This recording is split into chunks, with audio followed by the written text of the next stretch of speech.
Good afternoon, ladies and Mr. Mittal. We are delighted to be here today for this very... Now it's working? Yeah. Good afternoon, ladies and Mr. Mittal. We are very delighted to have you with us on this very interesting topic of entrepreneurship development and professional excellence. I knew him personally as the president of FICCI. So I was telling him it's going to be very different listening to him today on a very different topic than we normally heard him speak on. We'll begin today's program by inviting Ms. Neeta, President Flow, to give a green certificate to Mr. Rajan Bharti Mittal.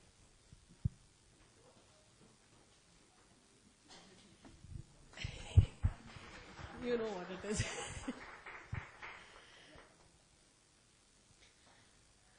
Can I invite Neeta Bujra ji to give the welcome and introduction to Rajan Bharti?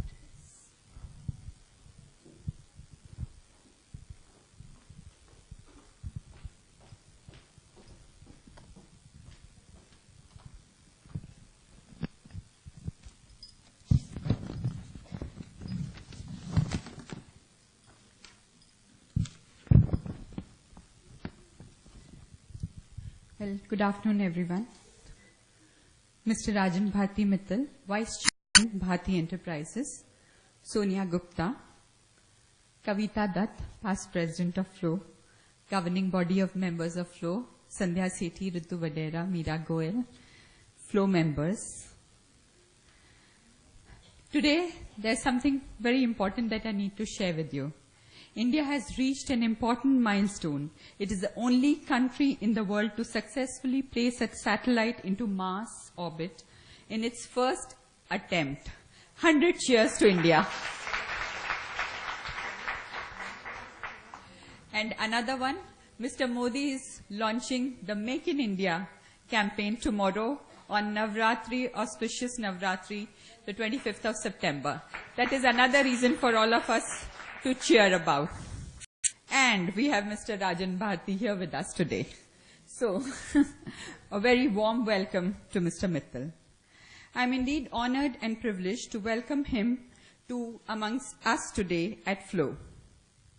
I know that Mr. Mittal definitely needs no introduction, but I would still like to mention that Rajan Bharti Mittal is the Vice Chairman of Bharti Enterprises, one of India's leading business groups with diverse interests in retail, telecom, financial services, manufacturing, realty, agribusiness. An alumnus of Harvard Business School, he is actively involved in overseeing the activities of the group at the corporate level and leading new business ventures of the group. Past President of FICCI, Mr. Mittal serves as a member of several industry associations and policy-making bodies. He has been honored with the Indian Business Leader of the Year Award 2011 by Horasis, the Global Visions Community, and he has also been awarded the Leonardo International Prize 2012 by Comitato Leonardo, the Italian Quality Committee. So heartiest congratulations to Mr. Mittal once again. Today, he will share his journey of achievements and challenges as one of the most dynamic business leaders of the country. Entrepreneurship development and professional excellence is a topic which is very crucial for the economic and social development of any country. And this is especially true for India, one of the fastest growing countries in the recent times. Mr. Mittal himself once quoted in Leaders' Talk by CNN-IBN, "A leader should know how to respond to adversity. He should be able to take charge, set the agenda, and lead by example." That is so true. Entrepreneurship is highly challenging as it calls for innovative ideas, risk-taking, strong business acumen, and effective leadership in all aspects of business. It's a challenging role for a woman in this growing sensitivity towards the women's role and increasing economic independence that has made it possible today for several women to don the entrepreneurial hat. I would like to reiterate that Flow is committed towards the goal of women empowerment by playing the role of a catalyst in entrepreneurship development and professional excellence amongst women. It's been successfully organizing various programs, including mentorship and guidance in Delhi and across its 10 chapters, with the object of creating a collective platform for women entrepreneurs to be empowered at various levels. Today, Mr. Mittal will guide us in realizing the fact that there is a little difference between obstacle and opportunity, how we can turn both to our advantage and excel. I would also like to take this opportunity to thank our dynamic flow members, Sonia Gupta, Director of Plaza Cables, a major player in the cable and wires industry, for being so proactive and kindly agreeing to moderate the session and also host the program. Thank you, Sonia. Now, a few housekeeping points before I hand over the mic to Sonia. May I request you all to please keep your mobiles on silent. And I would like to also acknowledge Flow's initiative from financial and material support for the Jammu and Kashmir flood-affected families has received very good response. Divya Chaya Trust member Kamal Chuk and Meera Goel have contributed an amount of rupees 21,000 towards the Prime Minister Relief Fund. Thank you. Babita Jadak, Hyderabad, has sent 1 carton. Madhu Joshi, 1 carton of clothes, blankets, etc. Varsha Mehendi, New Delhi, 2 cartons of clothes and 1 carton of medicine. Poonam Mahajan, New Delhi, 4 packets of blankets and 2 cartons of utensils and toiletries. Kumkum Kohli, 2 cartons. And Vandana Seth, another bag of clothes. So thank you to each one of you for contributing, and may I request the rest who want to come forward to please also come forward. And I would also like to announce that on 29th September, we are having Deepak Chopra address us, and the timing would be 2:30 to 4:30 p.m. at Flow. And the spouses are invited for this event. And now, without much ado, I hand over the mic to Sonia Gupta to take the session further. I just wanted to add on a little thing when Neeta talked about Made in India being launched by Modi ji. At Flow, we took this initiative made by women producers last year with the Ministry of Women and Child. And at the conference, day before, with the Exim Bank and other banks, when we talked about access to finance, he acknowledged that booklet. So we've thought that we were actually moving in the right direction from Flow also, where we are taking into those steps. Thank you. Sonia, over to you. Well, as Neeta just stated, it seems to be a first of sorts today. The first because India seems to be the first country who has launched its mission into Mars successfully with the Mangalyaan, and more so our first because I guess Mr. Mittal is over in, on the Flow Forum for the first time for an interactive session. So we do hope that these firsts multiply for a few more rounds, and there's a lot to cheer and jubilate about. Without harping more on all of this, let's start immediately with the meat. As I would like to repeat what Neeta earlier mentioned to you, that few business leaders would have as intimate an understanding of the Indian economic market, right from the grassroots, well up to the top rung of the ladder, as Mr. Rajan Bharti Mittal. Obviously, told to you and well acknowledged, the Vice Chairman of Bharti Enterprises, not one to rest on the laurels of launching the first touch-tone phones by the name of Midbro or Beetle telephones, with his brothers around 30 years back, and then going on to start one of the first mobile services in India by the name of Airtel. Rajan has persevered consistently and successfully to shape Bharti Enterprises into one of India's leading conglomerates with all the interests which Neeta just told you about. I can't count them one after the other. So, all in a record time of 30 years, and that too with starting practically from scratch. Kudos to you. It's a pleasure and a privilege to have you in our midst today. And all of us are very excited and very inquisitive to know about the man behind the celebrated entrepreneur, of course, women being women, and his mission and his vision for India and for Bharti.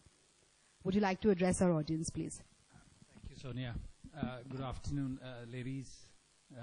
I hope that while we'll be celebrating the success of today's mission, and I have to say the Indian scientists have made all of us very proud. In fact, I just had a conversation this morning when we heard this news and a few people in the US, and they were amazed that the Indian scientists in such a short time frame in the first attempt and almost 1/10 of the cost, they could put this mission in the orbit, which were they're very amazed. They've never heard a country which is not in the forefront moving in this direction. That clearly tells you a story here. There are so many hidden gems in this country. If exploited well, if given enough space and place in the sun, we are bound to, be a force to reckon with. So that's good news. Secondly, I hope that I'm not put into some kind of orbit today, as I see so many faces around here. But I hope that I'll be able to manage my way through. But thank you for having me over. It has been a long journey, I would say.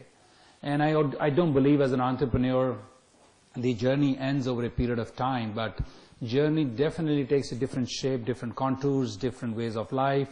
You just need to manage the journey in the right direction. It's been a long journey, but I was a sportsman when I was young. That's many moons back now, but sports is something which actually teaches you so much. It brings in so much different facets of a human being that it tends to help you when you're doing something, which takes you into a different space. I come from a small town in Punjab, very entrepreneurial town, but a small town. So some of the virtues probably are genetically born. Others you probably try to imbibe over a period of time. It is your home, your teachers, your people around you that make you do something extraordinary. And then, of course, I always say luck plays a huge role. But luck is only, one aspect of your life, because if you do not channelize that luck, luck eventually runs out. So it has been a great journey. I hope still many more years, few years at least, to carry on. When I spoke to Nita, I spoke to her and I told her, I said, look, it's easy for me to stand up on that podium and 30 minutes give a lecture. I'm quite used to doing this now. Probably that's my only job in the corporate office left now, as a whole lot of things have been taken over by the professionals. I could easily do that. I do it, but it makes no sense. People come, I have been this side of the line and that side of the line. People come after 5-7 minutes. You kind of lose the track, you lose the opportunity to interact, and you speak for 30-40 minutes, have a cup of tea, and then you're gone. So I thought, why not have it a more interactive session? I asked her that, you could choose somebody among, you have such brilliant minds here, and we can have a conversation rather than me just kind of downloading, and somebody wants to ask a question, as long as media is not present, but I see somebody's put a mic here and said it's recorded to their camera, so I'm not, I hope it's internal camera, that's fine. I say if there's no media, then we can have a conversation which can be open flowing, and any question that comes to your mind, I'm willing to answer. There's nothing to hide. So we decided that that'll be the course, and I'm glad Sonia and my team and I had some conversation. So I said, well, I'll make a little opening 2-bit of statement, and then we'll take it from there. Great, Rajan. So should we start it now, the interaction? Because the audience is waiting for their own set of questions for you, so I might as well do my thing. Rajan, you are a first generation of entrepreneurs, you and your brothers. And as I mentioned earlier, you started with practically nothing but sheer self-confidence, grit, a strong business acumen, and a fire in your belly to prove your worth. And yet you took on the big corporate boys in the Indian market. And much to everybody's shock and to your credit, you went on to make profits. Good profits, not only for yourself, but for your collaborators. Vivendi, Singtel, Warburg, and all these mighty, hefty competitors bled red in losses. I'm not taking any names. So what is the magic wand which Bharti used? Or rather, what is the magical Bharti success mantra which eluded all these big-time, old, experienced players in the market? You know, it's a journey which comes, so let me just give you a background. You know, we come from a political family. So as we grew in that family, my father was a political student leader before independence, so all we saw was that. So there was a different kind of mindset at home. But it was very clear that anything but politics, because there's the easiest route to do something that you could do. And when you came from, you know, a state like Punjab, politics runs differently. So we were clearly told that it's really your call, but that door is shut for you guys. And I have to say, academically, we were so not bright that we could have gone and done something academically. So we said, fine, that's the only thing we know is entrepreneurship. Ludhiana is, you know, known for entrepreneurship, and we will carry on. But over a period of time, and we all started very young, it's a long journey, that it had its own limitations. And me and my brother, we moved to Delhi in 1980, 17 and 80. That's the time me and Sunil both moved here, just to do something different. And that time governments were very different, rules were very different, engagements were very different. You had to be craftily smart to beat the policies of the government. And, you know, so that's where I always believe that it's not necessarily academic qualification, but you need to really be a little more out of the box thinking kind of guys to beat the system, but yet remain within the system. And that's what we did till the time telecom opportunity came our way in mid-80s. 53 licenses were given that time. Vendors were selected, partners were selected. That's how the government of India worked that time. License Raj was probably at its peak. And we were given as a C team. So there was A team, B team, C team, depending how much you could invest. So that's how the telecom, the romance with telecom really started in mid-80s. And one by one, we kept on seeing that the others faltered, either huge investments, not you know, brand building, not marketing. And it led to us to at least get to have a knowledge of telecom. So when the first opportunity came in early 90s, at that time the new government was in place, and Rajiv Gandhi was very clear he wanted to digitize India. So there was a hope for people like us. And it said that, you know, we want to privatize, you know, mobile services. And we said, hey, this is our opportunity. It's a once in a lifetime. We must make a bet of it. And you're right. There were all blue chips that mattered in India and outside who were there. So we had to put a ragtag team together, really a ragtag team together as our partners. We were probably, not probably, we were the smallest at that time. But, you know, as you have to think out of the box, you have to create certain opportunities. We got a license for Delhi. And I think there was a blessing because we were Delhi-based. We understood the lay of the land. We understood some areas, but neither we knew technology. I'm not a telecom engineer, and none of my brothers were.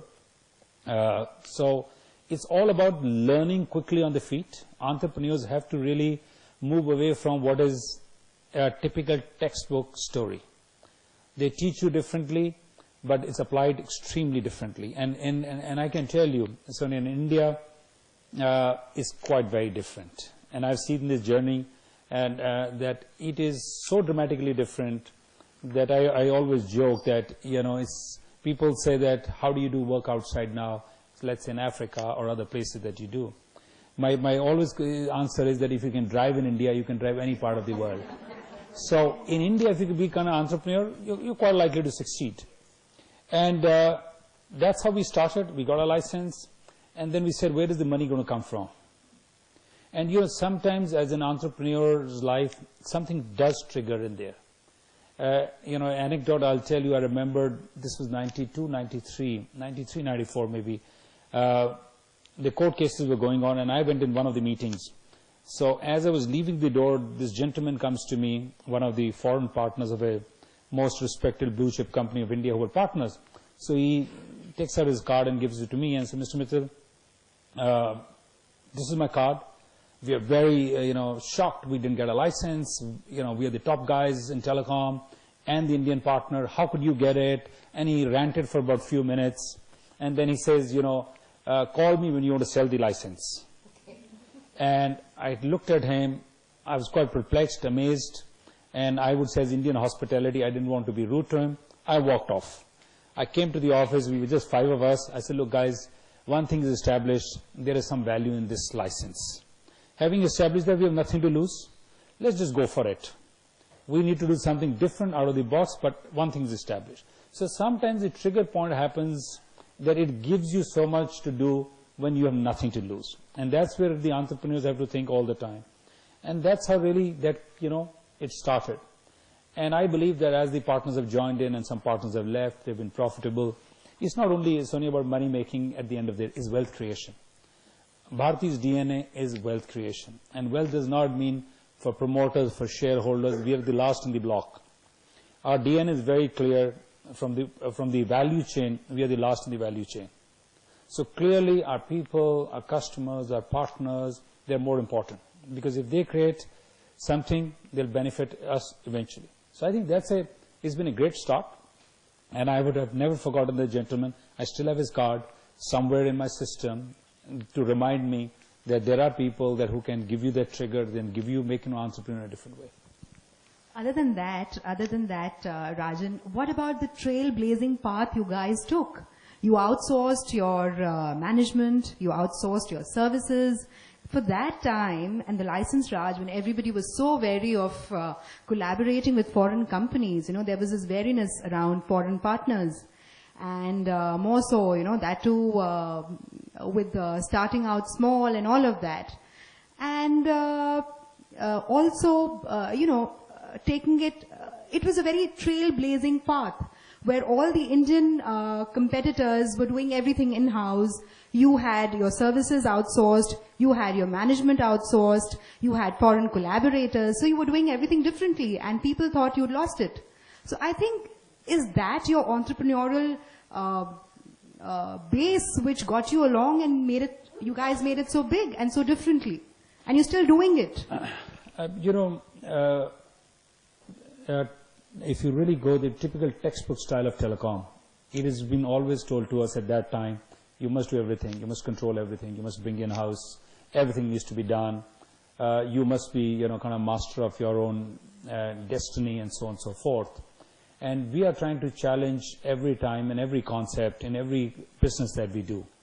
And sometimes our partners don't like that because we are very inquisitive as to why this cannot happen differently.